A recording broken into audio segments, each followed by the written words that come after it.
kick off. Hello, my name is Martin Lipscomb, and John or Beth, can you just say you can hear me okay? Yes, can hear you fine. Okay. In just one moment, I'll introduce the speakers for today's event, Concept Analysis, Theory, Practice and Method.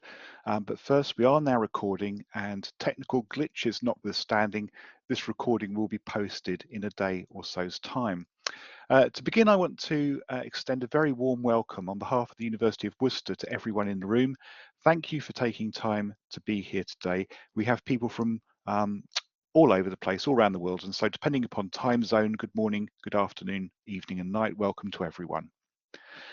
Okay, concept analysis, variously interpreted, are undertaken to ultimately improve or contribute to theory and practice, and this activity has interested nurses for quite some time, and I think it is safe to presume nurses will continue to engage with concept analysis in one form or another for some time to come.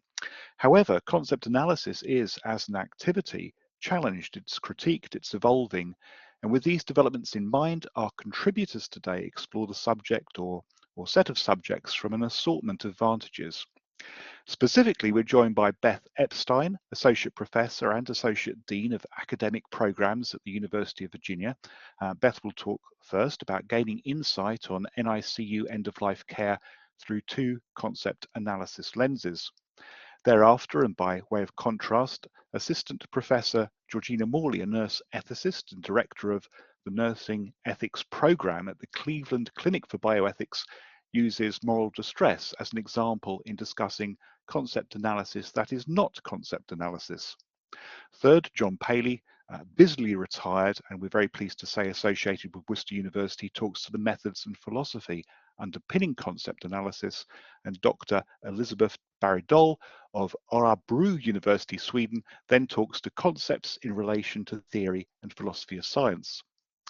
Each speaker has between 10 and 15 minutes to set out their stall, and by mutual agreement I will brutally interrupt anyone exceeding 15 minutes, and this should leave lots of time for discussions and questions. So we will take questions after all four of our speakers have spoken, and if you have a question, add it to the comments and I'll present it on your behalf, or when we come to discussion, use the raise a hand function and I'll invite you to turn on your microphone and speak. Okay, without further ado, I'll hand over to Beth Epstein. Beth, I'll just load your PowerPoint. That should be popping up on the screen now. Yeah, terrific. Thank you. I just want to thank you for inviting me. I've really enjoyed digging into this topic a bit and really thinking through concept analysis and what that means to me as a professor, me as a researcher and the teacher, and to the profession. And so I really appreciate this opportunity. I welcome everyone and look forward to your questions. Okay, so I just want to give you a little bit of background to where I'm going to spend the next 10 or 15 minutes. So years ago, I conducted a study in end of life in the neonatal intensive care unit, and I did that because I was a neonatal intensive care nurse just coming into academia. I was in my PhD program, and this was my dissertation study, in fact. And I knew from my practice that when an infant died in the NICU, something extraordinary always happened, and there were multiple perspectives of what had just happened. And from the physician's perspective and their experience was vastly different from mine. And of course, the parent's experience is completely different again. And so I really wanted to see if I could triangulate those experiences in order to really better understand how we might meet parents' needs at the end of the day, meet parents' needs at the end of life, when those awful and very, very difficult decisions needed to be made. But how to help us as healthcare providers, because we, as healthcare providers, I think we understand that our patients are going to occasionally die, and that it's actually a privilege to be with them as they die. but that doesn't make it that doesn't make it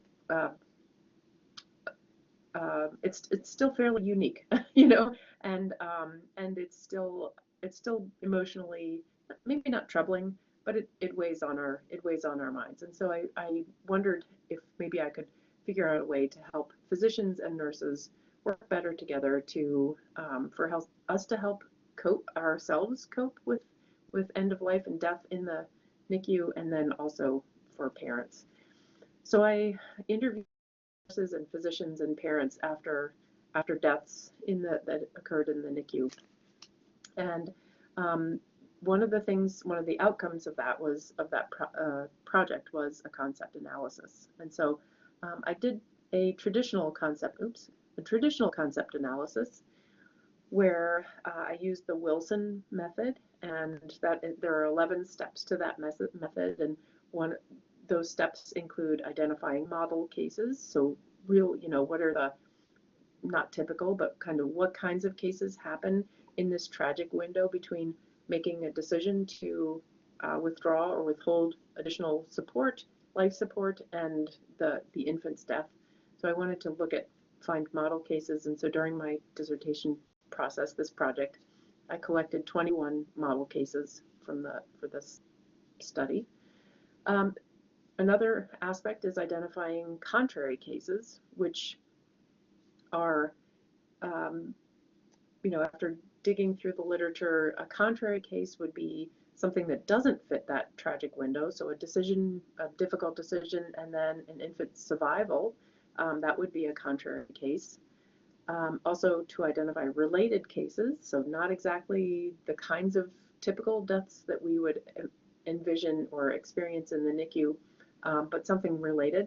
So in the last several years, a related case has come up, and it's published in Pediatrics with a colleague of mine, Ashley Hurst. Our NICU encountered a set of triplets that were very premature, but not on the edge of viability, but not so early that they couldn't potentially survive. And their parents, and they were, two of them were doing well. One died shortly after birth. Two of them were doing well in the early days. And the parents wanted us to withdraw aggressive treatment and let them all go. And we struggled with that. And so that to me is a related case. And then a borderline case would be a NICU patient who is very ill and goes to the operating room for an emergency operation and then dies in the operating room. That's a borderline case, so the death doesn't happen in the NICU, but it is still a death in terms of the fact that we no longer have this baby to take care of, and the parents are experiencing the NICU becomes kind of their second home, and so they're there and they experience it with us. So that's kind of a borderline case. Another piece of this Wilson method is to evaluate the social context. So what's the milieu? What's really going on here? What's the environment? What's the background story? And for that, I dug into several types of literature. I dug into medical literature. I also dug into the ethical literature, or ethics literature, the history types of literature, and tried to synthesize lots of different literature in order to better understand the NICU milieu and environment, and get a nice sense of what the context is. And then the next step in the Wilson method is to identify underlying anxiety. And here, for sure, during my literature review, I began to understand, and from my own experience, that death is infrequent in the NICU. About 5% of infants in our NICU don't make it. They don't survive. So it doesn't happen that frequently. So any one provider, any one nurse, or any one physician may not really experience that many deaths. And so who actually gets comfortable with, this tragic window, as we call it? And on the flip side of things, the context of the NICU itself is very routinized. So it becomes, it's a very abnormal environment to most people on the planet. But in the NICU nurses, NICU physicians, NICU respiratory therapists, it's very normal. It's like, chaos, the routines, all these kinds of things become the life within the NICU for the professionals becomes very, very routinized, but this death is not routinized. And so those are some of the underlying anxieties. And then taking all of that information, the model, the different kinds of cases, the social context, the underlying anxieties, we can identify, what I did was identify precursors, elements, and perspectives. And so here's the structure that I came up with. So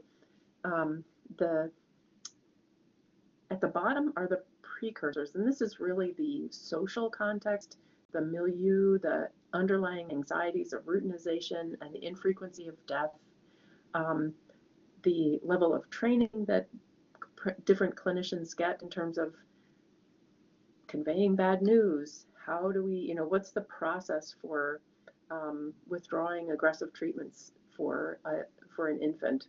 How do we address kinds of things like continuity of care, cultural issues, spiritual issues? We had one of the clinicians told me a story about a Muslim baby, a baby from a Muslim family, and the baby was dying, and the family taught the staff all about how death happens in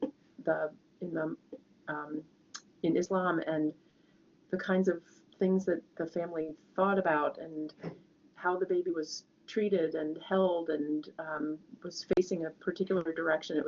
And the story that the physician was telling me was just this most beautiful story about this cultural understanding of, the parents, how they understood their infant's death, and how they taught the staff so much about their experience. It was just so valuable.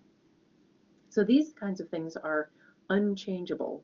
The cultural aspects, the continuity of care, the routinization, the treatment philosophy. Here, we have in the United States, we have a rich history of NICU treatment. There's politics, there's history, there's science. It's all very complicated. But the underlying treatment philosophy here is to treat until certain. In many of the NICUs, especially in academic medical centers, where there's this huge effort to save just about every infant, every patient, and lots of different ways to do that. Very reluctant to let go. And so those things are kind of unchangeable. They're like the genetic makeup of the NICU.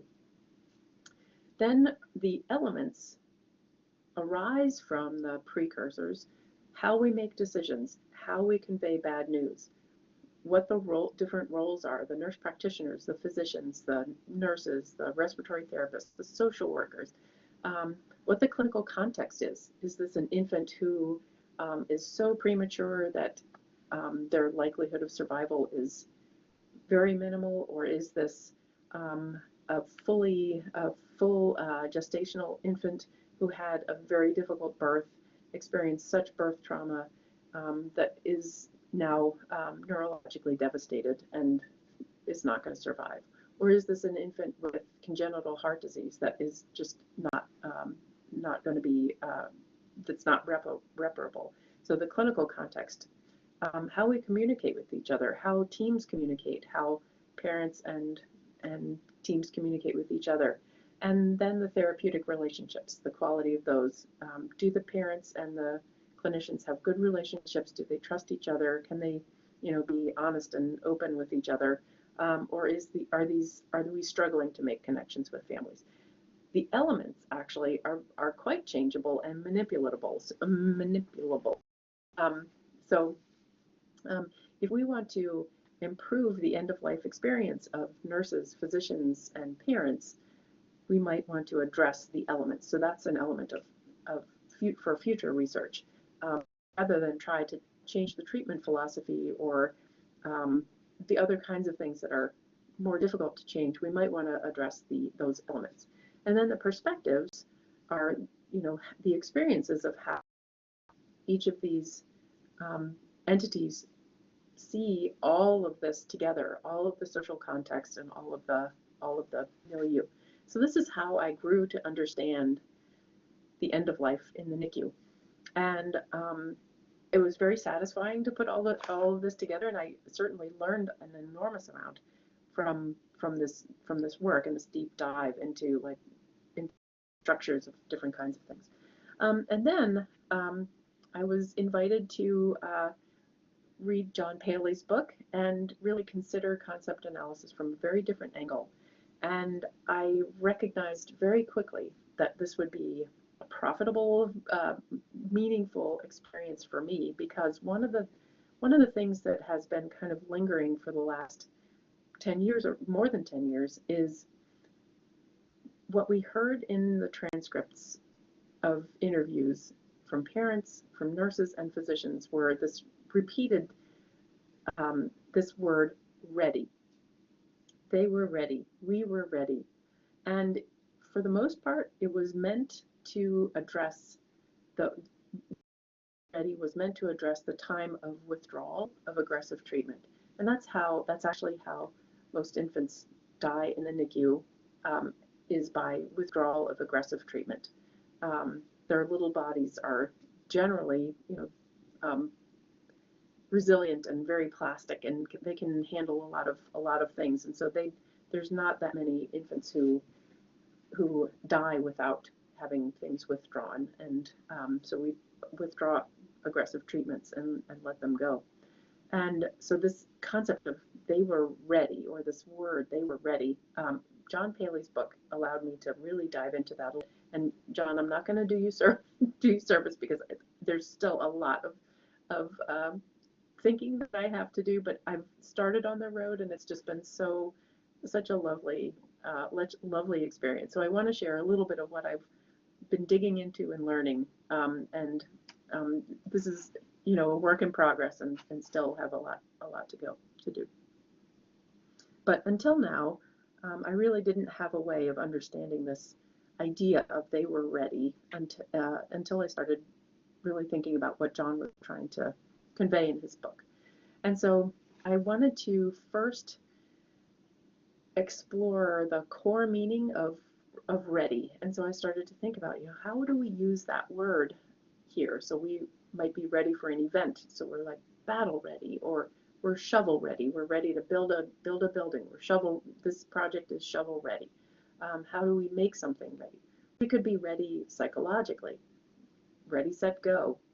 In this case, ready to let go. We could be ready in terms of being fully prepared, like being at the ready, or having, in the United States, we're just kind of always on the go, and like ready to eat is popular. And so I wanted to understand this idea of, could I compartmentalize they were ready to let go, or ready to withdraw aggressive treatment in some way. And so thinking about the different kinds of ways we use ready was very helpful. But I wasn't really able to compartmentalize or create this structure, because I recognize that so many overlaps. Am I at 15 minutes? Beth, I'm just about to jump in. Yes, I'm being brutal. I make that 15 minutes. Is that 15? Okay. Yeah. I'm sorry. Okay. Are you able to wrap up in a sentence or two? Oh, sure. So let me fast forward here. So I did want to explore the boundaries of ready. And so it wasn't just withdrawal. I'll just give you one of these. They were both holding the baby together, mom on one side and dad on the other, and they said, okay, we're ready. And then there were a different set of readies. This last one I wanted to just highlight, because this is a different kind of ready, and I'm struggling with this one. So we weren't going to zipper up the bag, the bag that we put bodies in. She was still looking out of the bag, so she wasn't really looking.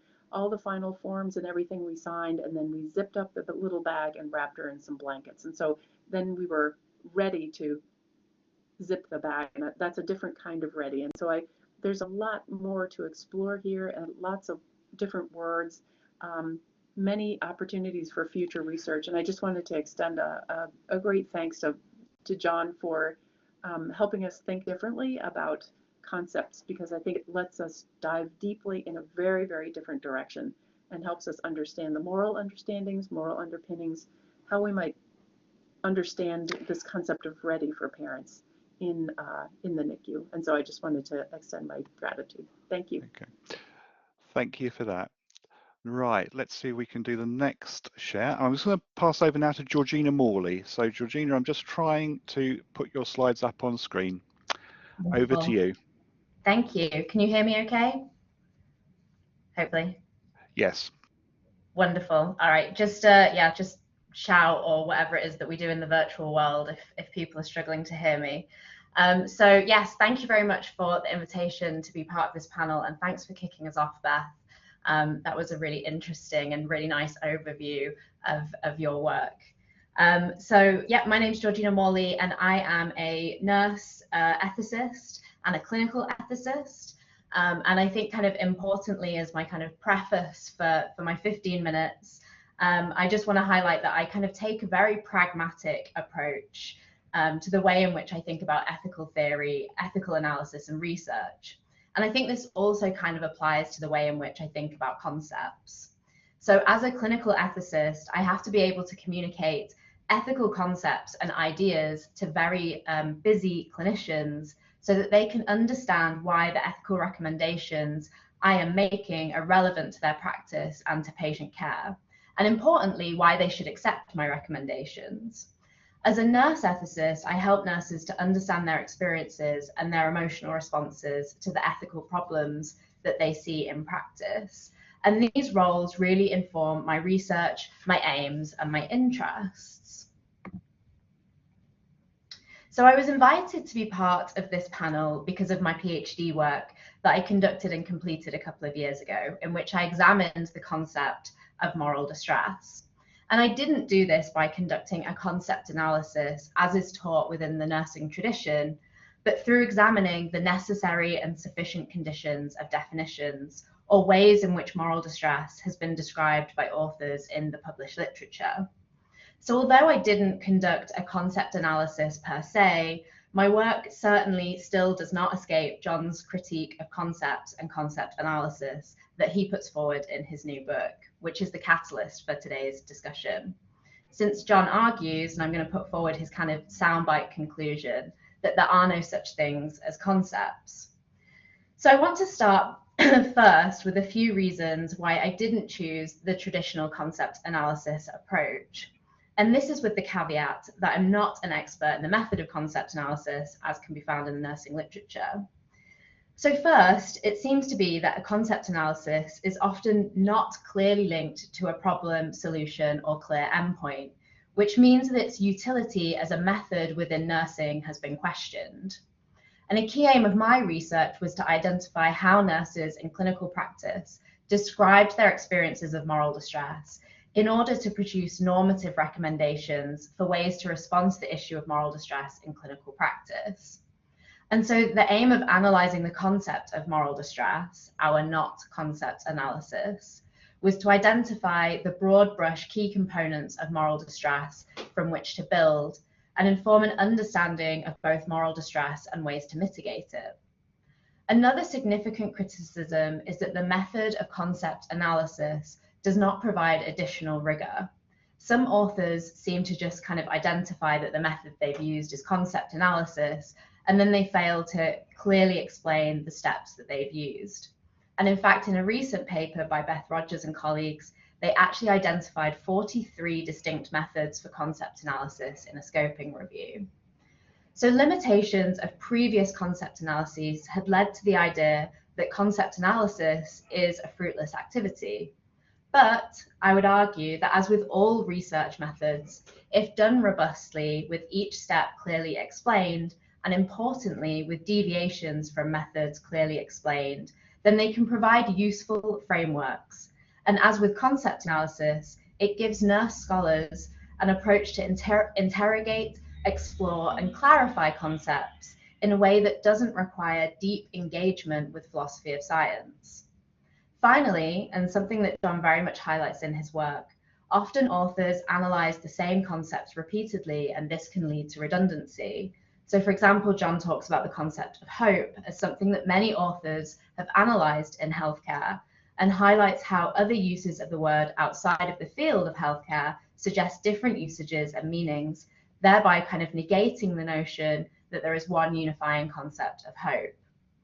And it's chapter 12 where John moves into his discussion about the concept of moral distress. He suggests that the concept moral distress is a history of definitions. I actually somewhat disagree with that.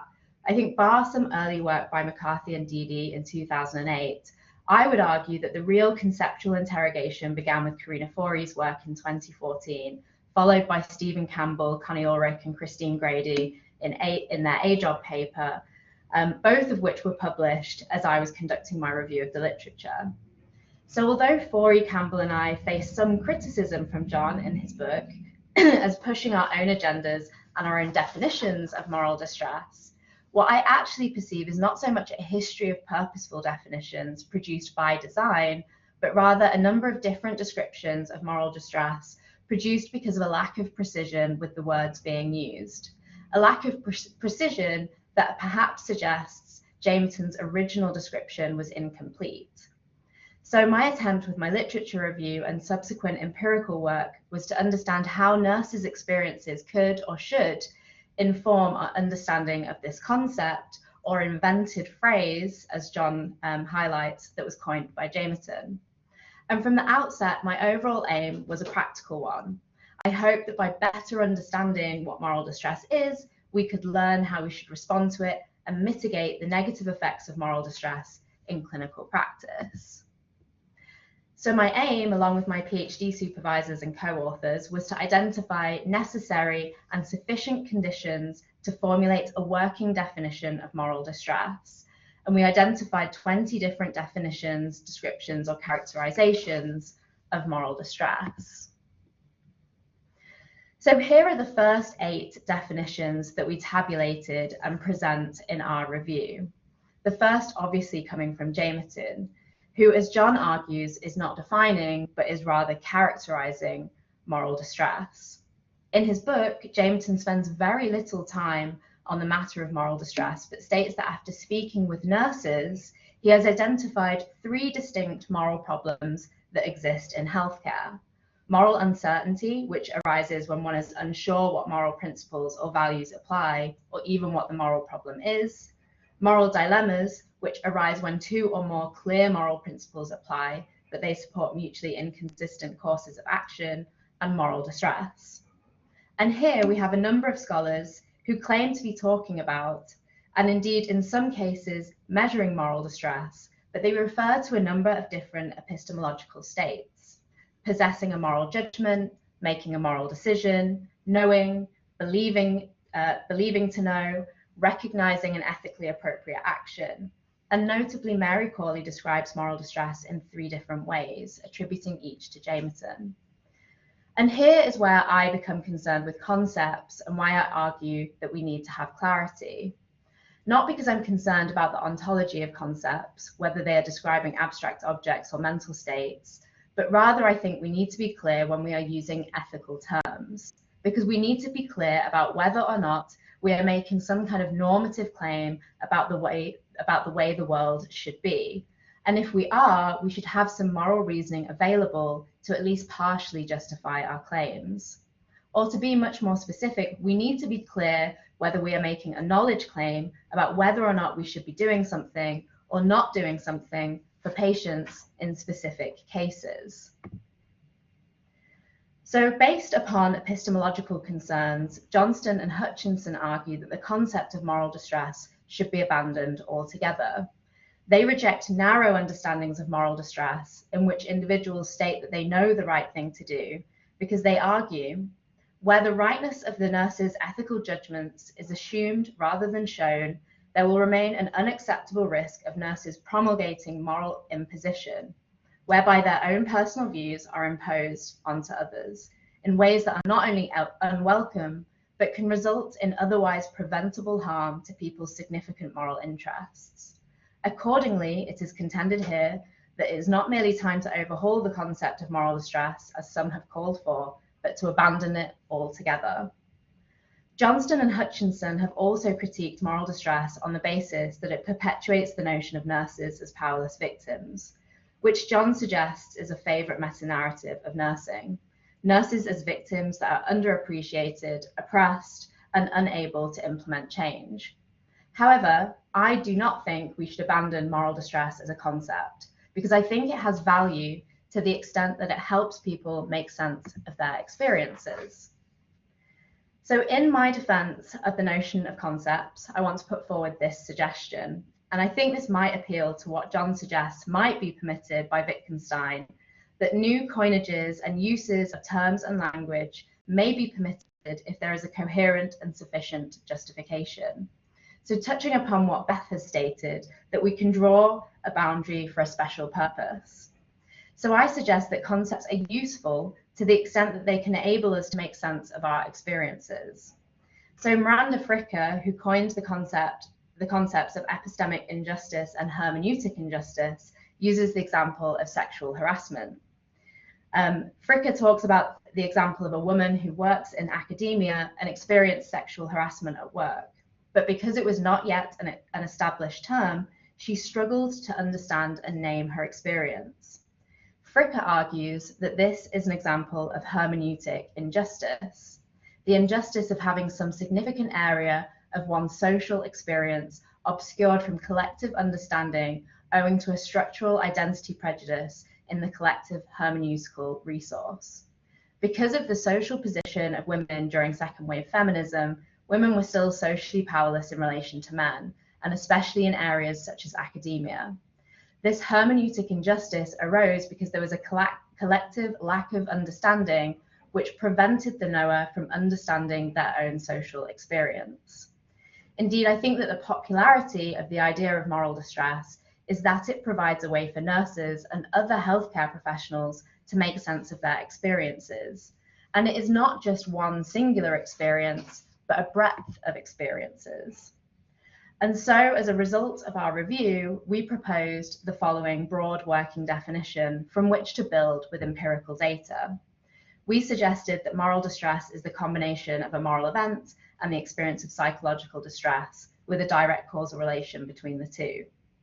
But in an attempt to account for the breadth of experiences, we also open up to criticisms such as John's, as he argues in his book, that our attempts to unify these concepts as one concept is representative of our craving for generality, and that it is so distended that it serves no useful purpose.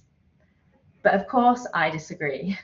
In fact, what we found by interviewing nurses was that there were different types of moral distress that were specific to the causes of their distress. We interviewed nurses who described situations in which they felt distressed, not because they knew the right thing to do, but because they had absolutely no idea what the right thing to do was. And indeed, this is something that I see frequently in ethics consultation. We are consulted by distressed clinicians, not because they know and are constrained, but because they are uncertain about the correct course of action. So we moved from a broad understanding of moral distress to subcategorizing, as Karina Forey did, into different types specified by the cause. And I don't know if this overcomes generality criticism. I suspect it probably does not. So I want to end on the notion of drawing boundaries for special purposes when it is regarded as useful in a particular context. So by suggesting that there are other types of moral distress, I do not think we should disregard the notion that a constraint causes distress. Indeed, Jameson coined the term moral distress because he wanted to highlight the increasingly bureaucratic systems that nurses were working in. There are good political, social, and economic reasons to highlight the hidden work of nursing, and others that are further down the healthcare hierarchy. If there is an institutional policy put in place that prevents us from providing patient-centered care, then this should be addressed. But I also think there are good reasons to disrupt the dominant narrative of suffering. And I argue that one way to do that is to highlight the situations in which nurses and others experience distress because of the complexity of medical and ethical decision-making and the impossible choices patients, families, and clinicians face. Moral distress describes not only the experiences of nurses and others, but describes the situations they find themselves in. And I argue that by coming together and sharing in situations of distress caused by moral uncertainty, I think we can break down barriers and walls that can be formed when we're all able to see the assumed rightness of our moral judgments, when all we are able to see are injustices and all we feel is anger. By embracing other conceptualizations of moral distress, this enables us to make sense of other important moral experiences whilst promoting a greater sense of moral community.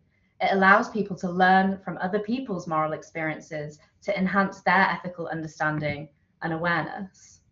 So I think that concepts enable shared understanding and shared language about moral distress, and this has the potential to foster and promote moral community. And I think I'm bang on 15 minutes. You are. Thank you very much. That was very interesting, Georgina. Right, John, I'd like to welcome John Paley now, and I'm just trying to load the slides, which are obviously being awkward. Okay, here we go. Over to you, John. Okie dokie, thanks. I'll ask the time-honoured question first. Can everybody hear me? Yes. Good. Right. Okay. Right. Thanks, Martin. I'm going to step back a bit from the two examples that we've heard about so far. Tempting though it is to comment on them right away, I'll leave that till later. I'm going to discuss four different approaches to. We can call it concept analysis, but I'm thinking more of a slot there, with concept analysis just being one of the phrases that we can use to refer to broadly comparable sorts of activity. And my argument will be that each of these four approaches is based on, in fact, derived from a different understanding of what philosophy is and what it tries to do and how it tries to do it. So the two take-home messages here, there are, well, there are not just four different approaches, but I'm going to talk about four different approaches, which are based on different understandings of philosophy. And just a terminological matter before I get started, which is the difference between conceptual analysis at the top there and concept analysis. Concept analysis as an expression is almost unique to the nursing literature. It's the name nurses have given to the kind of procedure that Beth was describing. Conceptual analysis is the name that philosophers give to what they do, or at least what some of them do. So if I talk about conceptual analysis or the method of cases, that I'm talking mainly about philosophy, mainstream philosophy. Concept analysis is nursing. Okay, so I'm going to concentrate on a number of factors involved in the differences between these four approaches, starting with the method of cases, which is something that has been around in mainstream philosophy for 70 to 80, possibly more than that, years. Although at the moment, the methodologies that are used for conducting these kind of procedures is under intense discussion, probably more so than it's ever been. And the aim of the method of cases, conceptual analysis, is to identify necessary and sufficient conditions for the application of a particular concept. So that's echoing what Georgina said about her project. The necessary and sufficient conditions for the application of a concept. So you might, in an analysis, get, say, 3 identified conditions such that each of those conditions is individually necessary for the application of the concept, whatever it is, and that all 3 conditions are jointly sufficient. At which point, once an analysis has been proposed, we get into the second phase of this type of analysis, which is testing. This is a kind of hypothesis testing procedure, hypothetico-deductive, if you like, or Karl Popper's conjectures and refutations, the proposed analysis being the conjecture. And we test the analysis by trying to identify cases, which is to say scenarios, vignettes, stories, things that have happened, things that might happen, which may prove to be counterexamples to the analysis. And if the analysis ends up having a counterexample, if we can find a counterexample such that, for example, all three of the conditions identified are present in this particular story, this particular scenario, but we still don't want to apply the concept, we can't apply the concept, then the idea is that the analysis, the hypothetical, the hypothesis is incomplete in some way. So perhaps we might want to add an extra condition or modify one of the conditions we've already got, or perhaps we might want to bring in an entirely new proposal. But at any rate, following the examination of the counterexample or counterexamples, we revise the hypothesis, we revise the analysis to say, and then of course the whole testing process starts again. And this is a kind of an iterative logic, proposed hypothesis, proposed analysis, followed by testing, looking for counterexamples, and if we find them, revising the hypothesis, and then looking for more counterexamples for the new one. So the cases in this case, and this is something I'll come back to in a minute, are effectively the data that we use. We have a theory, which is the hypothesis, the analysis that we're proposing, and we're testing against the data, which are cases, stories, scenarios, vignettes, real or invented. So this is very much a hypothesis testing business. So if we move on to concept analysis, we've got the same sort of three headings, but there are different entries in each of them. The aim, first of all, bears a superficial slight resemblance to conceptual analysis, method of cases. But here we're not talking about necessary and sufficient conditions so much as defining attributes. There are a number of expressions which sometimes take the place of that, but that's one of the more popular ones. And it's broadly similar to the necessary and sufficient conditions theme from the method of cases, but usually we have defining attributes which are conceptualized as characteristics, features, properties of the concept, which is slightly different from necessary and sufficient conditions, although the ethos is the same. The difference between the two is that concept analysis is very clearly inductive as opposed to hypothesis testing. The data, and you can find this in Walker and Avant's original work on this, and this has kind of been preserved over the last 30 odd years, is basically relevant literature. Maybe just the nursing literature, it may be in some cases wider than that. In some cases, it's recommended that we consult dictionaries, encyclopedias. In some cases, some variants on the method, it's advised that you undertake qualitative research and add the data from that to the data constituted by the literature. But at the end of the day, what you've got here is a set of data which is basically literature and possibly a few add-ons, and the logic that then follows is not hypothesis testing, it's inductive.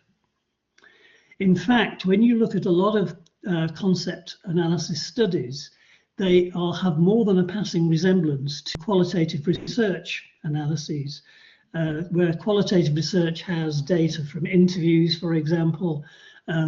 Concept analysis study has data derived from the literature. And the idea is that we then carry out effectively a thematic analysis to identify the main themes, or in this case, attributes, as they're called. And the way in which this is done is kind of interesting. Walker and Avant talk about looking for themes that turn up over and over again. So it's a kind of frequency criterion, as very often thematic analysis is in qualitative research.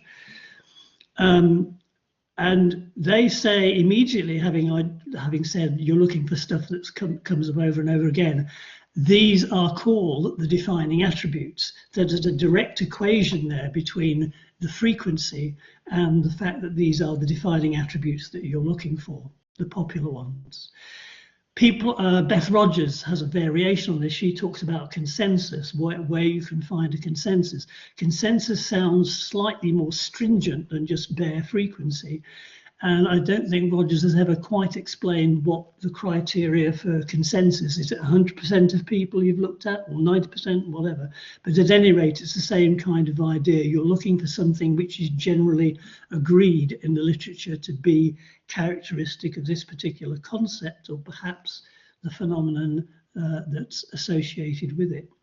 So the key difference here is between a hypothesis testing procedure in conceptual analysis and an inductive procedure in concept analysis.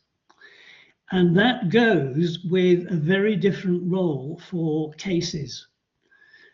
In conceptual analysis, the method of cases, the cases are basically the data. They are what test the theory. We use the data, the cases, the stories, the vignettes, the scenario to test the proposed analysis.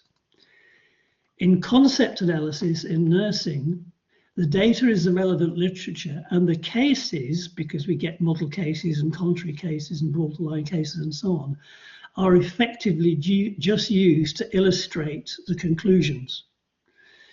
So in one case, the cases are the data and they are used to test the hypothesis. In the other, they effectively just illustrate the conclusions of the analysis that's been carried out inductively with the relevant literature as data.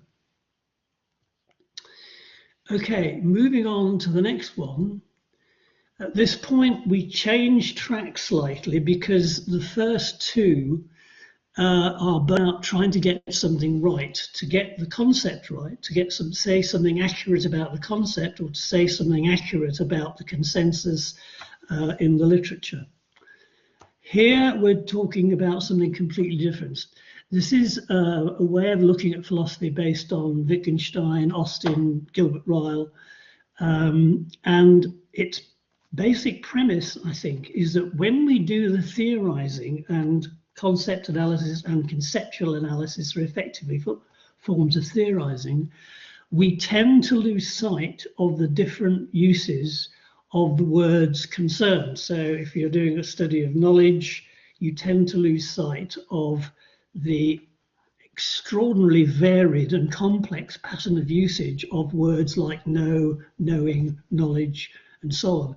In the book, I talked about hope, and that's, I think, a good example, because when you look at all the theorizing about hope, almost all of the theories that are offered imply that hope is by definition some kind of inner state, some kind of inner something which people have within themselves. It's a kind of state of mind, a state of the person, something of that kind.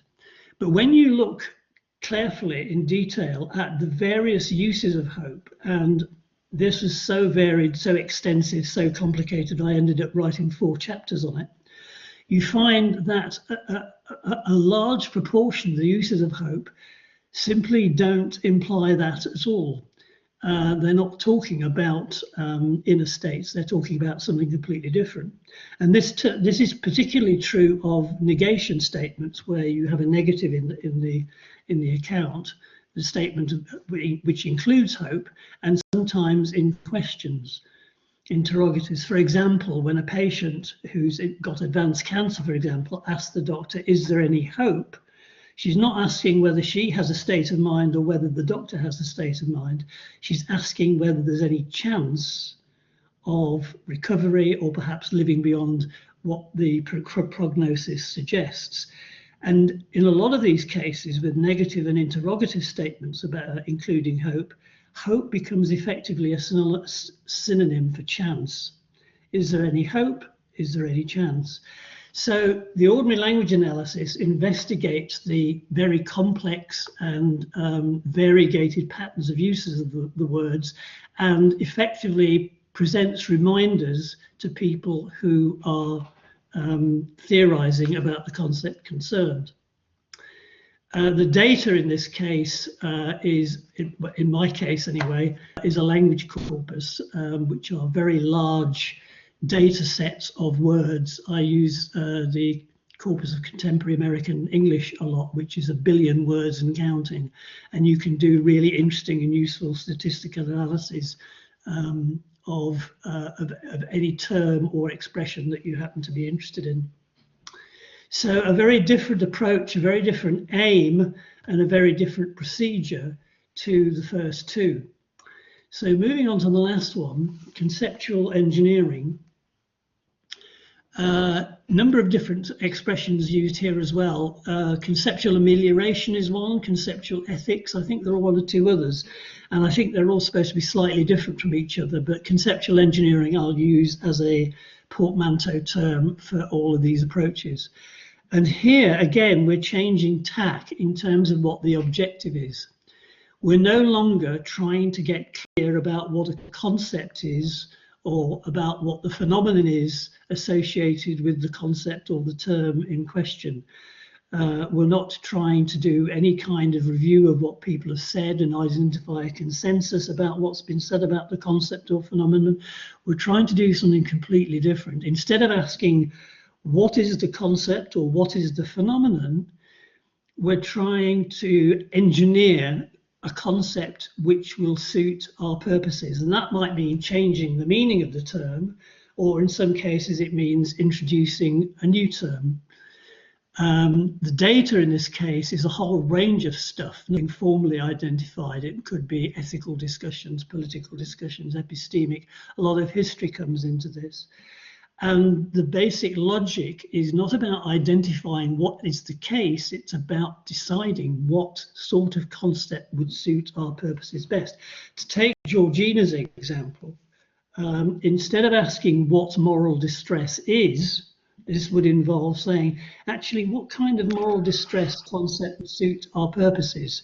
What kind of moral distress concept do you want to have? Why, and in what sense and how will it actually promote the interests that we are trying to promote? So we are designing a concept to suit our purposes rather than trying to determine what the concept already is, so to speak. Okay, I'm now also nearly up against my 15 minutes. So you are. I will leave it there. Yeah. Okay.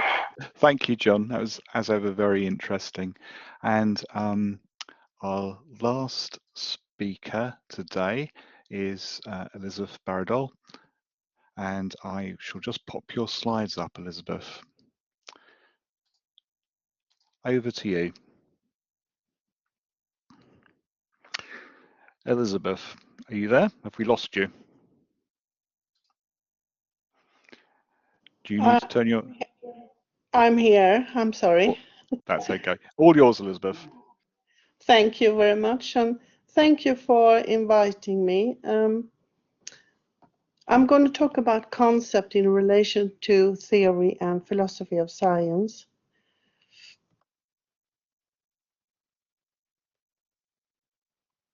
So there is a relation, of course, between concepts and theory, and the relation is rather messy. I tried to make a map. It didn't work. It was too messy. So here is some example. A concept can be seen as a theory or a model. A model is often drawn as a picture to understand an idea. And an idea expressed as a conjecture can be seen as a theory. And what is regarded as a concept in a theory could also be a theory of its own. A technical term can be seen as a defined concept in a theory, and a theory can be without concepts. And here comes the important part. A concept, idea, or term could be said to gain its meaning by its use. And here, John, I totally agree with you. And my interpretation is that you can see it from an example in a theory with a context. And therefore, theories are very, very important to us if we think about the concept and the context in relation to each other.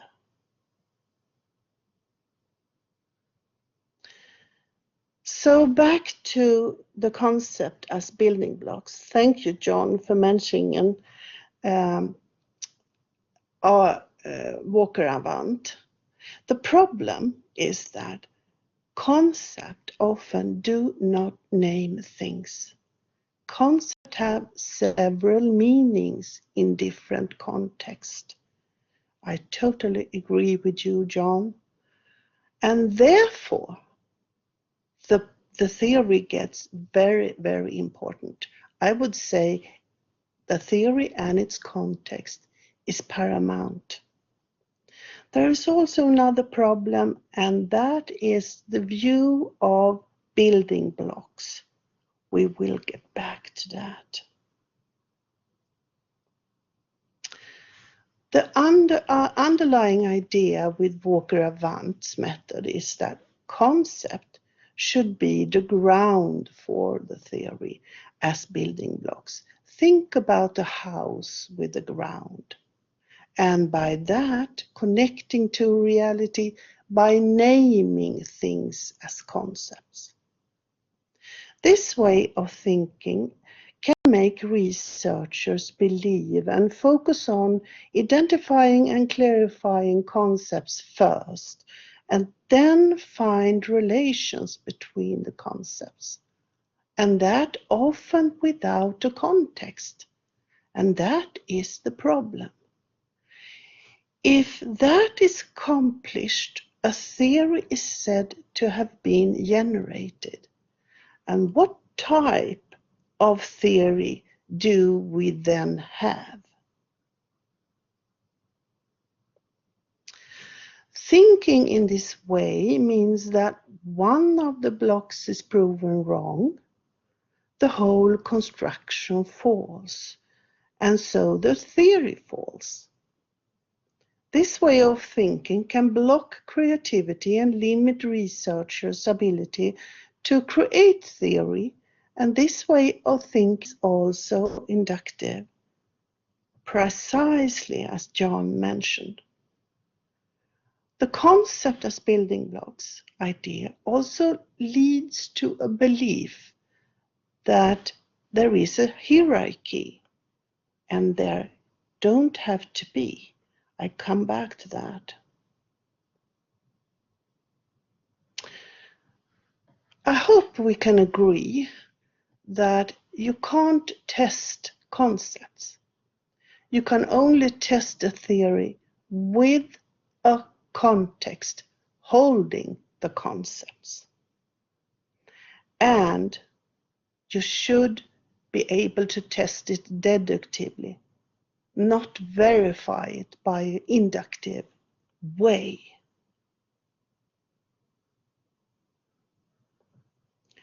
Oh, this picture is messy. Well, creativity is very, very important. Theory and concepts are created. Concepts and technical terms can be given a tentative definition in a theory. For that, you need to be creative. Also, for a technical term or a concept, they can be on different levels. They can have different relations to each other. And for that, you also need to be creative. You need to see different levels of abstraction, and you need to create. Hopefully, you can do that together. So, how can we see all this together with philosophy of science? Well, yeah, I have chosen now to bring forward Quine and his theory of web of belief, because his theory of the web of belief is turning around everything upside down.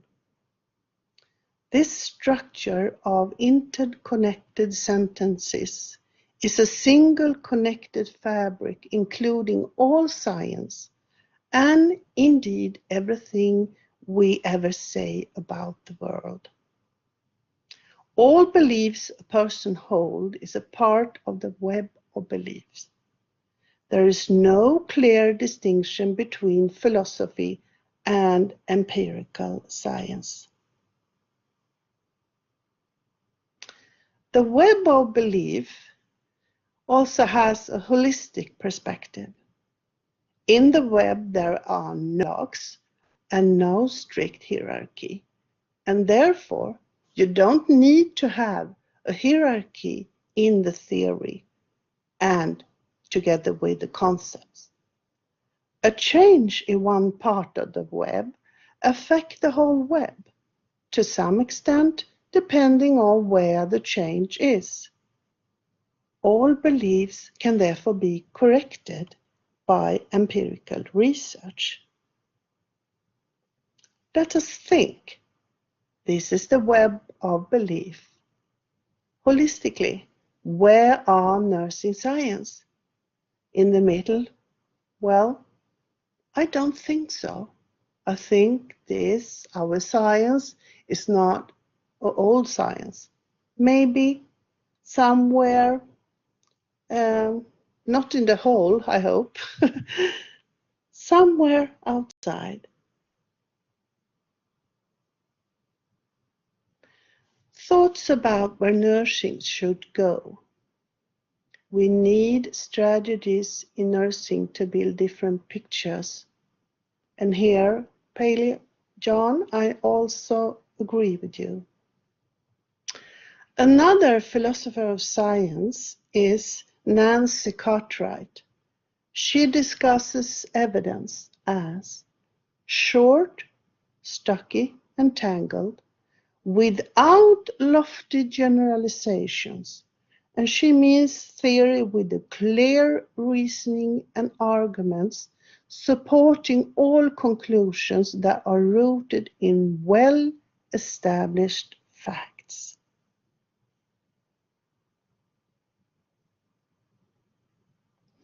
Nursing science have to understand more about philosophy of science, and I mean outside nursing. Theories can interact and enhance each other if we allow us to see the advantage of that and do not put up boundaries around nursing science. We have to work more with definition so that the theories become clearer and at the same time know that there is no definition is final, and we always have to be open to revision. So finally, context matter.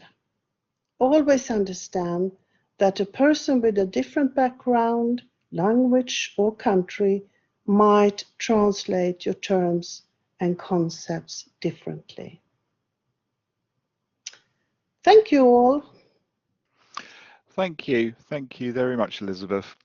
Okay, we've got plenty of time for questions, and so let's see where we've got to. We've got one of the questions which was put up on the comments section was, I think, for everybody, and one probably directed more at John.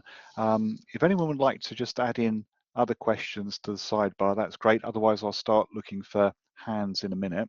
The question to everyone, I think, came from, and I apologize if I mispronounce your name, Nefista, who commented on scoping reviews, which I know has come up before on this. Would anyone like to respond to the idea that some conceptual analysis at any rate is a form of scoping review? Presenters, who would like to pick that up?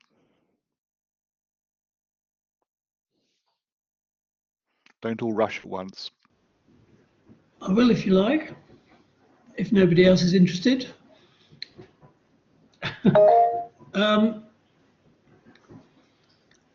I think there's a close correspondence between concept analysis as opposed to conceptual analysis, i.e. the nursing version, and things like scoping reviews. Notoriously, Peter Draper, 7 years ago, I think, did a guest editorial in the Journal of Advanced Nursing and claimed, somewhat sweepingly perhaps, that basically concept analyses were, and I use his terms now, low-grade literature reviews. I'm not sure that I would go that far myself, because I do think they have a certain value, a certain function, provided that we recognise them for what they are. The point I was making about this being an inductive procedure is precisely that you're starting with data which is derived from the literature, and you are inductively inferring, defining attributes or whatever from that. So I think there's a definite connection between the two things, though I wouldn't necessarily identify the two. Okay. Does anybody else want to add to that from the panel? Okay. There was another question from, and again, I do apologise, I'm just about to horribly mispronounce a name here, Irene Atashi, who asks, under what situation will, or what situations would warrant conceptual engineering? That's one for me then, is it? Yeah, I'm presuming so. Yeah, okay. Well, the answer to that is virtually any situation, I think. I can give you two examples, very different kind of examples. There is a philosopher who has written about, don't know if anybody's been there, I haven't, and I probably won't because I'll be terrified, the transparent horseshoe walk at the Grand Canyon, and the way in which people have a kind of, this kind of schizoid. They know it's perfectly safe, it's a cantilevered kind of bridge, and they know that, and they know it's safe, but once they get onto it, all their reactions suggest that it's not safe at all. They look down, they can see the rocks thousands of feet below, and they want to get off. This is not everybody, obviously, but it's a certain number of people, and that's why I think at this particular facility they give you a certificate if you actually get all the way around. If you're brave enough to do that, I'm pretty certain I wouldn't be. Anyway, what the philosopher has said about this is we have a concept of belief which applies to what people will say if asked, is this bridge safe? Is this walkway safe? Yes, of course, I believe that. But their reaction suggests something else, suggests the antithesis of that. And she coins the term a-leaf to apply to the a belief-like state, which is actually effectively contradicting the explicit belief. And that has proved to be quite a useful concept. And that's obviously a new concept in the sense it's a newly coined term. Another example is one of the people who popularized the idea of conceptual engineering, I think she calls it conceptual amelioration, is Sally Haslanger, who several years ago now redefined the concept of man and the concept of woman, such that women by definition are oppressed and men by definition are privileged. And she sets it as her goal, resulting from this, that we want to get rid of women. We want to actually abolish women. She doesn't want to abolish female persons or indeed any other kind of person. She wants to abolish that idea of what women are. Her ideas have more recently been brought up to date by a philosopher called Catherine Jenkins, who has built on her work to incorporate current debates about trans people in some really interesting ways. So two very different examples of why you might want to engineer either a new concept or re-engineer an old one. But almost any kind of situation might be valuable for that. Okay. Yes, that does make sense. Elizabeth, Georgina, Beth, John, would you like to comment on each other's presentations at all? Is there anything you'd like to pick up from what each of you said? I think I find this notion of conceptual engineering really interesting, because I think in many ways it jives with what I think I've ended up doing in many ways, but was not something that I had previously read about or know about. But yeah, I mean, I like the notion that you can kind of re-examine, revise based upon these kind of normative reasons. One thing that John didn't actually talk about in his presentation, but was in the moral distress chapter in the book, was around kind of reclassifying moral distress as an open-ended functional normative classification. So I'd be really interested in hearing a little bit more about that. John.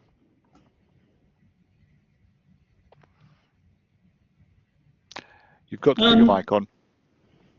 Right, I'm just saying, yeah, a bit too much of me at the moment, but yeah, I'll respond to that.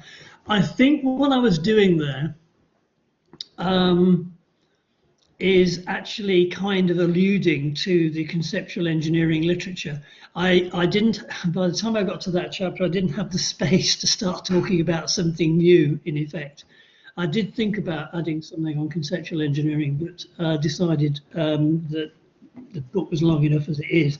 But I think I was kind of vaguely, at least in my own mind, gesturing towards that, the normative functional thing. I think the interesting point about conceptual engineering is, again, that you're not trying to get anything right. There's no assumption that there's something out there, either a concept or a phenomenon, that you can accurately describe. So we're giving up on that one. And what we're doing is trying to design concepts that will serve our purposes in, yes, partly normative way, and certainly with normative implications, but on the basis of, is this a practical thing to be doing? Is having a concept of this kind useful to us as nurses, or indeed as any other constituency? Is it the kind of concept we can actually do something useful with? And I think I was kind of gesturing towards that, but without wanting to get into the whole conceptual engineering thing, which would have been another chapter. Okay. Beth, were you about to comment? Yes. So I'm one of those people who has studied moral distress for many years, and I'm in the narrow definition camp for a variety of reasons. But I always like to hear, you know, rationales for potentially broadening the experience and or the understanding of the concept. And one of the there are some great quotes in John's book, and I've written down a bunch of them that I've been using. One is that he equates the concept of moral distress with he argues that it's not an emotion, although there are emotional components of it for sure, but he equates it with the concept of respiratory distress, in that kind of distress, and that has made me really think. And in fact, I was in a meeting this morning with some hospital administrators, and I mentioned that, and that kind of turned I could see the lights go on, like, oh, I get it. So I think it helps to rethink what exactly moral distress is. And then I did want to just kind of mention this other quote, because it made me think during Elizabeth's talk, and that is I think you were quoting Baz about language as labyrinth, and the quote is, you approach from one side and you know your way around. You approach the same place from another side and you no longer know your way around. And I think when Elizabeth, when you were discussing the intersection between concepts and theories, I thought I knew my way around, and then you kind of helped me see from a different angle, and then I wasn't quite so sure. I was like, oh, do I know what a concept is? So, I really appreciate the mind bending. It's very, very helpful. So. Okay, we've got some questions have come up now in the or whatever the text box is actually called.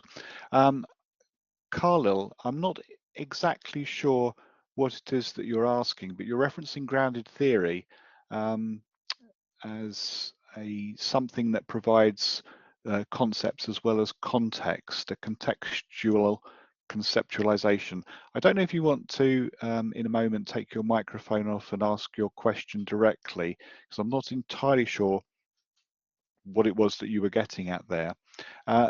Louis has a question for John and talks about looking at the way a concept should be linked with how the word is used in particular context, and will this risk reducing, converting concept analysis into a semantic analysis?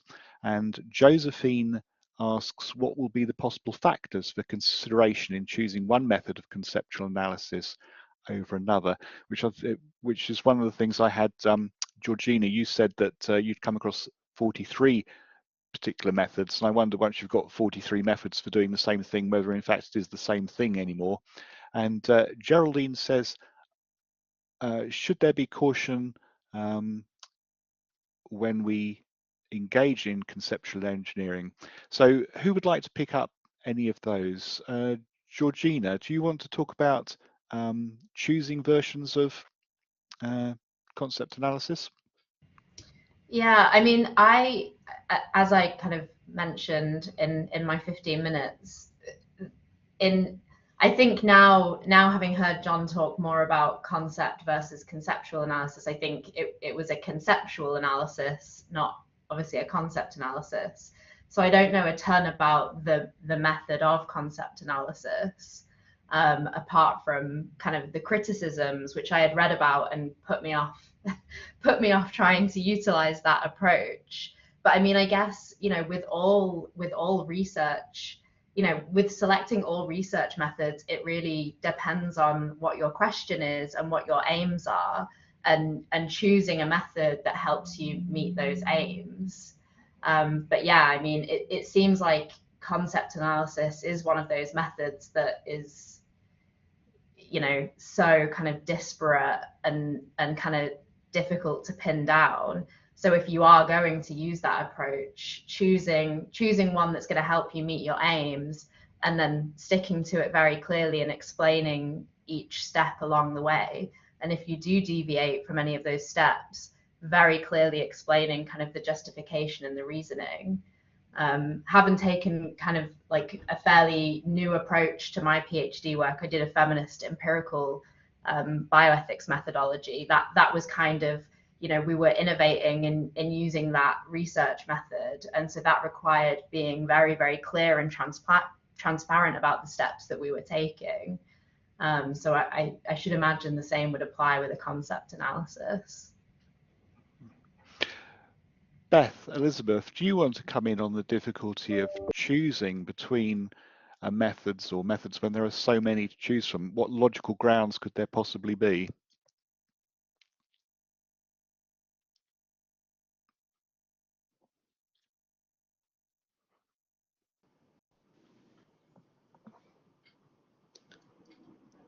It's a difficult question. I would choose not to do a concept analysis at all. I would choose conceptual analysis. Yes. Okay. Okay. Geraldine, Khalil, I don't know if you want to ask your question directly so that you can make your question clear. If you want to put your microphone on and ask, that'd be fine. But whilst we're waiting for you to do that, Geraldine asks, should there be any caution to be observed in thinking about conceptual engineering? What sort of caution do you think, or would you say yes or no to that? Would there be caution at all? John, I suppose that's a question for you, but Elizabeth, would you like to say anything there? Of course, John should answer this, but I would just say that think about abstractions, levels, and relation very, very carefully in modeling. Okay. Okay. Oh, someone's. I do apologise. Someone's had their hand up, and for some reason I'm not seeing those. So that's very strange. I don't know why I can't see the hands up. Who was it who had their hands up? Hello. Sorry. Would you like just to come in and ask the question? Hello, am I audible? Yes, you are. My name is Khalil Ahmed, and I had asked the question that you were referring to. But my question was from Ma'am Elizabeth. As per my understanding of what she was saying in that particular slide, is that there's a gap between concepts and the context. Is it what I have understood, if I have understood correctly? So I was Yes. mentioning that Glacierian grounded theory that also takes care of the concept. So is it filling that gap somehow? It could if you are very careful when going forward with that method, and you are taking care and working with one context at a time. Yes, and obviously one phenomena. Okay, thank you. Now, can I just say, sorry, there was someone else who had their hand up, but I wasn't able to see it at the time. I'm not too sure why. That's obviously a technical thing. Who was it? Who was the other person who had their hand up? Do you want to just jump in?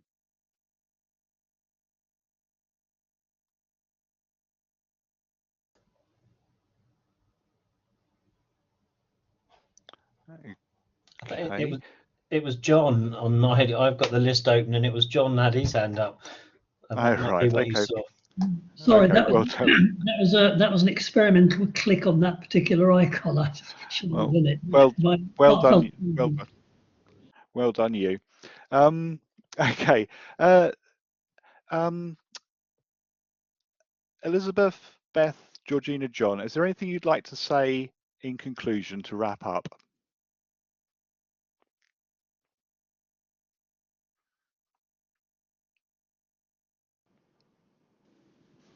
I would just say that this has been really fun, and the thinking about I would agree with Georgina in terms of, you know, when you're faced with doing a concept analysis, or when you're faced with that situation of feeling like that would be a fruitful endeavor, choosing from one of the 43, now 44 types of concept analysis, you know, really helps you maybe think through and understand your concept, which one is going to really help you get to the meat of the concept. And there are, I think, you know, John's questions and the way that he has approached things is very different from the concept analysis that I have grown up with and that I have known, you know, during my doctoral, you know, years in academia. And this gives us a little bit of a different way to explore ideas and concepts. And like there's another concept that I really would like to dig into, and I've never had a way to do that, and it's called pulling the concept is pulling the tube, and that means it's a euphemism for withdrawal of you know, removing the endotracheal tube from someone and withdrawing aggressive treatment. We hear this all the time. Someone's going to pull the tube, and it's a euphemism. There's not a whole lot of euph in that euphemism, but that means something. And there's no way to explore that really with any other concept analysis than the one that John has conveyed. So that's Elizabeth, very last word. interesting. That's very interesting, Beth. But I'm wondering, are you talking about the concept really, or is it a phenomena that you have observed? That's a great question. That's a great question. Is it your pre-understanding working? Georgina, last comments. I have really enjoyed this session, and I, as always, really enjoy reading John's work because it, you know, as Beth said, it gets me thinking in different ways. I think, as I mentioned in my presentation, like I think the most important thing is thinking about kind of the utility and the purpose. I think in all the things that we do, there needs to be use for these things. So I guess I was kind of reflecting a little bit on the comment about, you know, is there any caution that we should observe in terms of thinking about conceptual engineering? I find this conceptual engineering thing really interesting. I'm going to have to go away and read more about it.